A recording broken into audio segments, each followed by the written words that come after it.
Professor, eu vou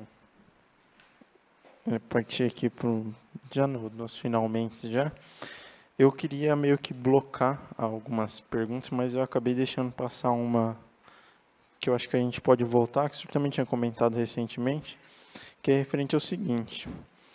Professor Schiffler, é sabido que muitos dos regulamentos, estatuto e regimentos da UTF-PR estão ultrapassados e remetem ao tempo de Cefet. Quais são suas propostas para a reformulação desses documentos na UTF-PR? O senhor é favorável à paridade universitária como um objeto de democratização da universidade? O senhor é favorável à paridade universitária como um objeto de democratização da universidade? Então, a primeira questão que você falou antes da paridade? Os documentos. Sim, inclusive, por coincidência, né, mas uma coincidência boa, ou seja, de que a gente está bastante alinhado com a realidade, foi isso que eu falei para os professores e também para os técnicos administrativos em educação. Os nossos documentos, e eu participei da confecção desses documentos, eles foram todos baseados no Cefet Paraná. E isso não está errado, porque era a nossa base centenária, era o Cefet Paraná. Mas, a partir de 2005, quando eles começaram a serem feitos, o Estatuto, depois o Regimento Geral, o Regimento dos Campi da UTF-PR, os diversos regulamentos dos conselhos, os regulamentos de estágio, todos os documentos, né? A organização didático-pedagógica, eles foram baseados dessa forma. Mas, nesses 11 anos que se sucederam, nós tivemos a entrada aqui de alunos com perfil diferente, nós tivemos a entrada aqui de professores e técnicos administrativos com um perfil diferente.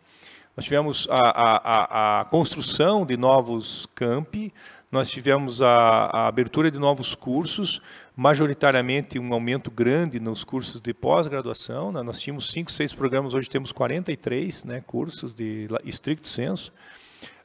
Só em Curitiba, em 2004, 2005, nós tínhamos 14 cursos aí. Na nossa gestão, nós somos a 29 cursos de graduação por conta do Reúne, né? O Reúne gerou muitos recursos.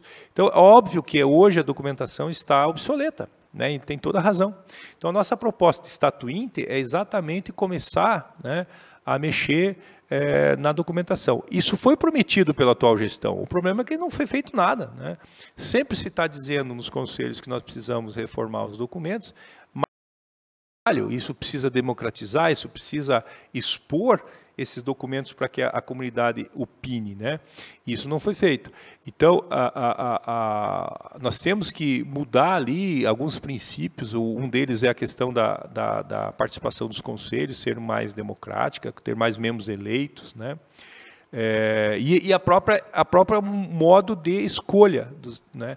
Eu fiquei muito feliz em 2012, né, desculpe, aumentar de 10% para 20% a participação dos estudantes, porque éramos 70, 20 e 30. 30 e 10. 70, 20 e 10. E se falava muito na questão legal, porque a LDB de 96 prevê que cada conselho, todo conselho deliberativo na Universidade Federal tem que ter 70% de representação docente. Porém, até foi bom que eu expliquei a questão da pesquisa e não a eleição, porque quem faz a pesquisa não necessariamente é o conselho universitário. Mas hoje a gestão centralizadora da nossa reitoria faz com que eles não abram mão, eu lembro até hoje do reitor falando isso, nós jamais vamos abrir mão de comandar o processo. Apesar que várias universidades, o professor Zac Akel, sobrinho da Universidade Federal do Paraná, delega, né, para o DCE, para os representantes docentes e técnicos administrativos, que façam esse processo de seleção. E aí é óbvio que a paridade é a coisa mais lógica, né, que tenha peso, um terço, um terço, um terço. Então, quando nós agregamos professores e técnicos administrativos de educação em 80% e 20% para os estudantes, houve uma vitória ali, e até eu me lembro, a rua lá, Westfalen, na frente do prédio do Conselho, foi fechada, foi um momento histórico. Fiquei muito feliz de ter votado, né, a favor dessa questão.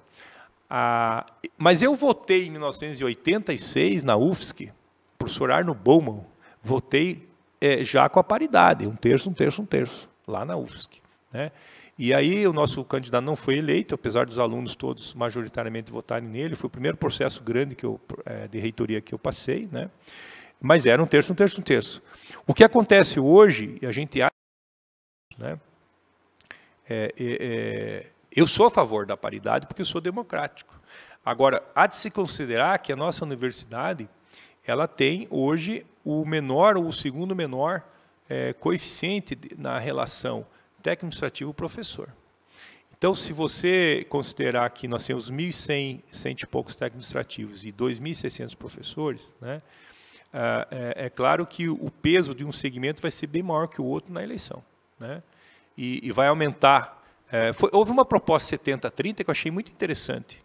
Continuar 70 técnicos e professores, foi feita pelo professor Antônio Oliveira, lá no Conselho Universitário, mas foi rapidamente, né, eliminada, mas era 70-30. Mantendo professores técnico-administrativos no mesmo grupo, com os estudantes em 30%. Né? Não vai demorar muito mais para que o processo, infelizmente, agora não vai ser com paridade, né?